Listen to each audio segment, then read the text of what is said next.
Muy buenos días. El día de hoy, 2 de junio del 2020, estamos conmemorando el 91 aniversario de la muerte del general Enrique Gorostieta, jefe supremo del movimiento militar de 1926. Hoy les quiero leer el Manifiesto a la Nación que él publicó el 4 de agosto de 1928 al pueblo de México. El manifiesto dice así: Manifiesto a la Nación, lanzado por el jefe supremo del movimiento militar, general Enrique Gorostieta. Los Altos de Jalisco, 4 de agosto de 1928. Hace más de un año que el pueblo mexicano, harto ya de la oprobiosa tiranía de Plutarco Elías Calles y sus secuaces, empuñó las armas para reconquistar las libertades que esos déspotas le habían arrebatado, especialmente la religiosa y la de conciencia. Durante ese largo periodo, los libertadores se han cubierto de gloria y los tiranos no han logrado otra cosa que hundirse más en el cieno y la ignominia, al pretender ahogar en sangre los pujantes esfuerzos de un pueblo que los detesta y que está decidido a castigarlos. Cierto que no se ha obtenido la victoria final, pues son muchos los recursos materiales con que cuentan nuestros opresores, pero también es cierto que así se ha aprobado al mundo que el pueblo ha empuñado las armas contra sus tiranos, no movido por un transitorio sentimiento de ira y de venganza, sino impulsado y sostenido por altísimos ideales.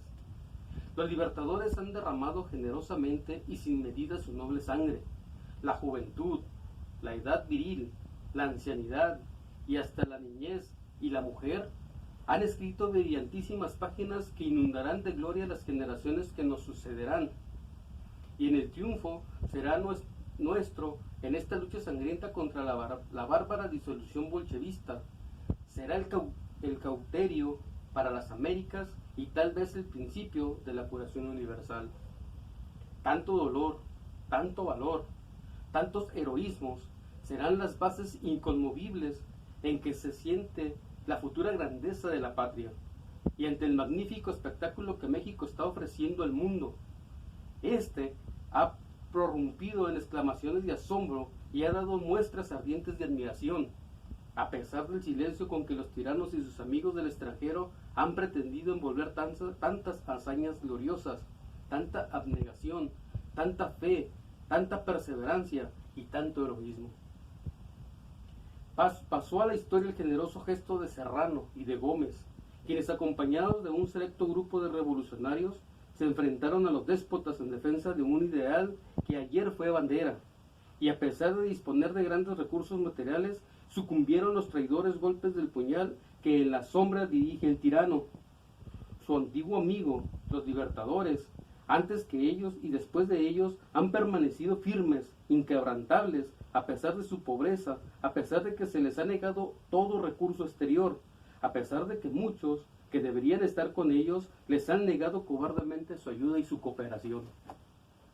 El embajador de una nación poderosa que ha intentado resolver los problemas nacionales poniéndolos en armonía con los intereses de su patria, una tarea cuando se intenta tratar con hombres que como nuestros opresores no tienen idea del honor, ha tenido que confesar después de una labor perseverante de 9 meses que es imposible resolver esos problemas si antes no se resuelve primero el de nuestra libertad, porque entre tanto el erario estará exhausto por las continuas sangrías que ocasiona una guerra que no tiene otro fin que la caída del opresor. La actitud admirable de los libertadores es tanto más asombrosa cuanto que ha roto con las prácticas y procedimientos que han seguido en México. ¿Cuántos han querido las armas para defender sus derechos contra la autoridad o para satisfacer sus ambiciones? Nuestros guerreros han carecido hasta ahora de jefe supremo, de un caudillo, y no han exigido para combatir contra los opresores de la patria la adopción de un plan. Esto es un país de incurable caudillaje, y en donde los programas son el obligado señuelo de los pueblos. Es indudable que esas circunstancias han sido una de las causas que han retardado la victoria, pero también demuestran que los libertadores combaten por un ideal firmísimo que inflama su corazón y lo sostiene esta larga lucha contra todo su programa, todas sus aspiraciones, han quedado simbolizados en un grito santo y bendito que sintetiza la civilización y la libertad cristiana, y las bases fundamentales de la patria y de la nacionalidad. ¡Viva Cristo Rey! ¡Viva la Santísima Virgen de Guadalupe! Sin embargo, es menester declararlo, aunque haya faltado un jefe visible y aunque no se haya cristalizado un programa, las más altas aspiraciones que agitan intensamente el alma de la patria, sus más nobles anhelos, sus sentimientos pujantes de dignidad, que son ultrajados por los opresores, han encontrado un órgano para encauzarse y organizarse, órgano creado en verdad, por la viva necesidad sentida, y él se ha encargado hasta ahora de un modo superior y casi invisible de dirigir estos esfuerzos, de orientar estas aspiraciones, de hacerse cargo del movimiento todo de resistencia contra los tiranos, la Liga Nacional Defensora de la Libertad Religiosa. Así ella, con todo derecho, se ha convertido en la genuina y legítima representación nacional. El desarrollo de los acontecimientos exige que ya se ponga remedio a las deficiencias apuntadas. Por eso, la misma Liga, respondiendo a las justificadísimas exigencias de los combatientes y de cuantos anhelan el derrumbamiento de los tiranos, y sujetándose con toda lealtad y fidelidad a las bases constitutivas de su existencia, ha resuelto que se dote al movimiento de defensa, tanto en el orden civil como en el militar, de jefes visibles, que acaban de dar unidad a la acción libertadora y que sepa el mundo de un modo concreto qué es lo que pretendemos, cuál es nuestro programa y la forma de realizarlo.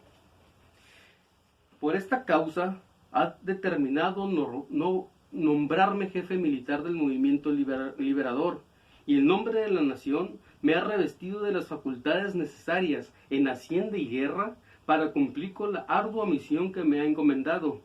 Ella responderá ante la nación, ante la historia y ante Dios, de por qué me ha designado a mí. Soy militar, conozco y siento la alta misión que me corresponde desempeñar en estos esfuerzos que la patria hace para recuperar sus libertades. Y desde hace más de un año he abandonado todo, hasta lo que hay más caro en el corazón de hombre, y no puedo retroceder ante la orden que me impone la representación nacional. Acepto, pues, resuelto el cargo que se me confiere, y desde ahora contraigo formal compromiso, amparado con mis protestas y juramentos de soldado y de hombre honrado, de ponerme a las órdenes del jefe civil del movimiento liberador. En el acto se haga la designación respectiva y acatar sus disposiciones y resoluciones. El programa que adopta el movimiento liberador, de acuerdo con la Liga, y que responde en todo a mis convicciones, puede concretarse en esta sola palabra: libertad. Libertad de conciencia y religiosa, libertad de trabajo, libertad de imprenta, todas las libertades. Para alcanzar este fin, se ha tenido en cuenta las consideraciones que a continuación expreso, a efecto de escoger los medios de que el movimiento liberador debe valerse. No es menester romper con el pasado, aunque en él haya mucho malo y deplorable. Durante 60 años, la Constitución de 1857 fue la norma jurídica de la nación, la que sirvió de base a las relaciones internacionales, y aunque en verdad no traduce el sentir real y efectivo del pueblo mexicano, es menester fijar una base existente que sirva de punto de partida y evitar a todo trance de nuestro movimiento se manche con las brutalidades y las infamias que caracterizan el periodo preconstitucional, y porque el convocar y celebrar un Congreso Constituyente traería motivos de perturbación y de inseguridad que deben evitarse al organismo nacional, por tanto tiempo sujeto a toda clase de tiranías conturbadoras y demagogias asesinas. Así menester adoptar una constitución, y entre la vieja constitución de 1857, pura y genuina, sin las leyes sectarias de la Reforma, y los inauditos despropósitos de la de 1917, la elección no ha sido difícil. Además, los acontecimientos actuales han proporcionado el medio de suprimir las asperezas de la vieja Constitución. El pueblo mexicano, por medio de 2 millones de firmas, ha manifestado de un modo indudable su voluntad, un plebiscito nacional, entendiendo que en momentos en que el alma de la patria podía revelarse de la mejor manera, porque no se trata de plegarse a la voluntad del tirano, sino de enfrentarse con él. El número considerable de firmas, el corto tiempo en el que se recogieron y los obstáculos, muchas veces vencidos heroicamente, que los opresores y sus secuaces opusieron para que el pueblo aclamase por ese medio su libertad, son razones concluyentes para reconocer y declarar que, desde luego, deben tenerse por incorporados en la Constitución las reformas pedidas el día 6 de septiembre de 1926. He ahí un caso en que debe aplicarse el precepto contenido en el artículo 39 constitucional, porque la soberanía del pueblo no sólo debe ejercitarse para determinar la forma de gobierno, sin las bases que norman el pacto fundamental. El pueblo entonces ejercitó su soberanía y expresó clara y terminantemente su firme voluntad. Pero si la voluntad de la nación se ha expresado ya una vez, debe conservarse expedita la vía para manifestarse.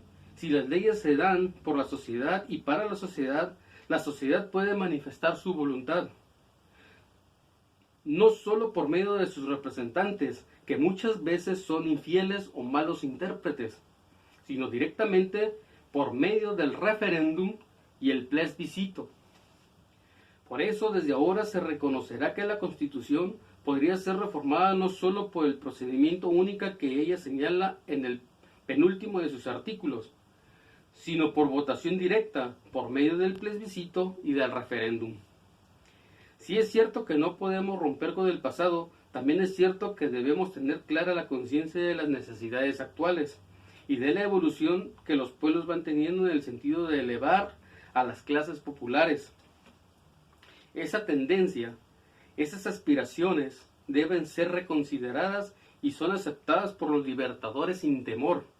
Todavía más, ellos, que no son otra cosa que el pueblo mismo, verdaderos representantes de la clase humilde, por ser salidos de ella, y por ser ella la que los sostiene y los afrenta en esta epopeya contra la barbarie, para cumplir hasta con su deber de mera gratitud, declaran que exigirán categóricamente y tendrán como válidas cuantas disposiciones se hayan dado por gobiernos revolucionarios o no revolucionarios, en favor de las clases populares, sin más límite que el que impongan en cada caso el derecho natural y la justicia.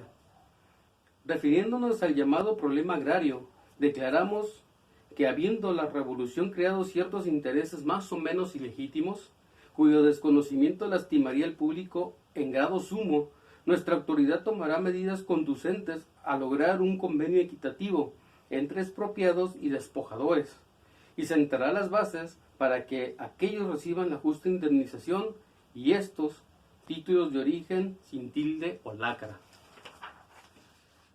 Cuando las naciones pasan por los duros y gloriosos trances porque van atravesando nuestra patria, toman resoluciones radicales en vivo anhelo de salvarse con todo valor. Debemos ver el porvenir, no sólo para aceptar con los brazos abiertos las reformas sociales en el mundo del trabajo, sino también para aceptar entusiasmados la colaboración de la mujer en los trabajos de la redención de la patria.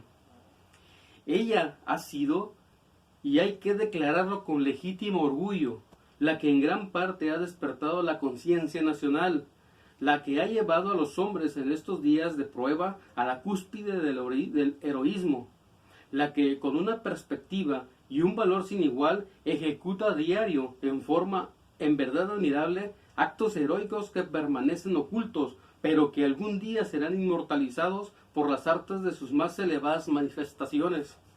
La mujer mexicana, la guardiana de la santidad del hogar y de las patrias tradiciones, no podía permanecer independiente a esta lucha. Y si ha sido el agente poderoso y decisivo en los momentos de defensa, tiene todo derecho para continuar desarrollando vigorosa y resuelta su acción salvadora en la honra de la reconstrucción nacional. Mentira que solo los hombres estamos interesados en resguardar las instituciones fundamentales, que seamos los únicos destinados a ellos, para defender la santidad del hogar, nada tan grande y formidable como el corazón y las virtudes de una esposa y una madre mexicana. Por eso, siguiendo las modernas tendencias democráticas, es de justicia que la mujer pueda emitir su voto cuando se trate de decidir los puntos fundamentales de la vida, de la nación y de la libertad. Cuando el pueblo, en ejercicio de su soberanía, manifiesta su voluntad en los referéndums y en los plebiscitos. Supuesto lo dicho, se declara: número 1. Nombrado por la genuina representación nacional, asumo el cargo de jefe militar del Movimiento Libertador. 2. El Movimiento Libertador, tanto en el orden civil como en el militar, queda sujeto desde luego a las siguientes bases. 3. Se confirma el desconocimiento de los libertadores han hecho de todos los poderes usurpadores, así la federación como de los estados. 4. Se declara el restablecimiento de la Constitución de 1857 sin las leyes de reforma, pero desde luego quedan incorporadas a sus preceptos y por tanto reformados los artículos correspondientes a las modificaciones que exigió el plebiscito nacional efectuado en 1926, respaldando el curso formulado por los ilustrísimos prelados mexicanos con fecha del 6 de septiembre del mismo año. 5. La Constitución podrá ser reformada por el procedimiento establecido en el artículo 127 de la misma y por plebiscito y referéndum, para que todos los ciudadanos, armados o no, puedan manifestar sus deseos y así el pueblo mexicano tenga por fin una Constitución verdaderamente suya, nacida de sus anhelos y tradiciones y que corresponda a las necesidades populares. Número 6. En los casos en que se haga uso del plebiscito o referéndum, la mujer mayor de edad tendrá obligación de votar. Número 7. Se tendrán como válidas cuantas disposiciones hayan sido expedidas hasta la fecha, que tengan por objeto reconocer el derecho de los hombres de trabajo para sindicalizarse, hacer valer sus derechos, defenderlos y mejorar su condición, siempre que sean justos. La aplicación de dichas disposiciones será efectiva para ellos en favor de quienes se expidieron y no en beneficio de favoritos.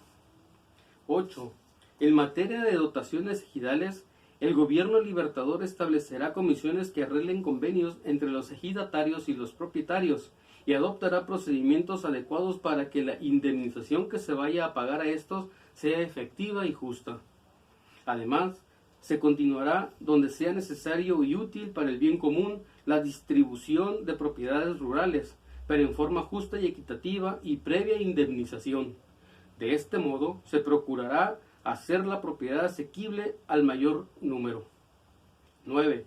El jefe militar tendrá todas las facultades que sean necesarias en los ramos de hacienda y guerra, nombrado el jefe civil. El militar conservará las facultades que le corresponden y reconocerá en él la autoridad suprema del movimiento libertador. 10. Al tomar la capital de la República y restablecerse el orden en la nación, se procederá a la reconstrucción política de la misma, conforme a los preceptos de la Constitución de 1857. Mexicanos, el movimiento libertador se ha conquistado la entusiasta admiración del mundo, y vanos han sido los esfuerzos del tirano para ocultar la verdad.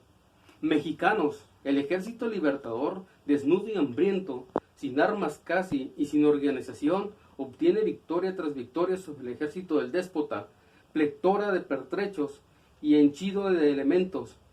¿Qué acaso somos otro pueblo o mejores soldados? No, es que las causas justas traen, de inmediato o a la postre, aparejado el triunfo, y por eso la simiente que sembrara el cura bendito de Dolores dio por fruto más tarde la enseñanza de las tres garantías, y por eso la simiente de la piedad y Vallacora fructificará mañana de nuestro triunfo. La sangre fecunda de nuestros mártires, el valor, la abnegación, la inquebrantable fe de nuestras huestes, el desinterés de que han dado prueba a nuestros soldados, así lo hacen sentir. No desmayéis en el sostenimiento de la causa, y no os produzca cansancio la ayuda que con generosidad venís impartiéndonos. Revolucionarios de verdad, campeones de un principio, defensores de un ideal, que desafiasteis las iras del déspota y que sufrís persecución y exilio, venid, venid a nuestras filas, que nuestra bandera es la vuestra, la bandera de México. Queremos que ella a todos nos cobije, que nadie quede fuera. Compañeros del antiguo ejército, camaradas de Chapultepec, la nación os contempla muy pronto, la nación os contempla y muy pronto dictará su fallo justiciero.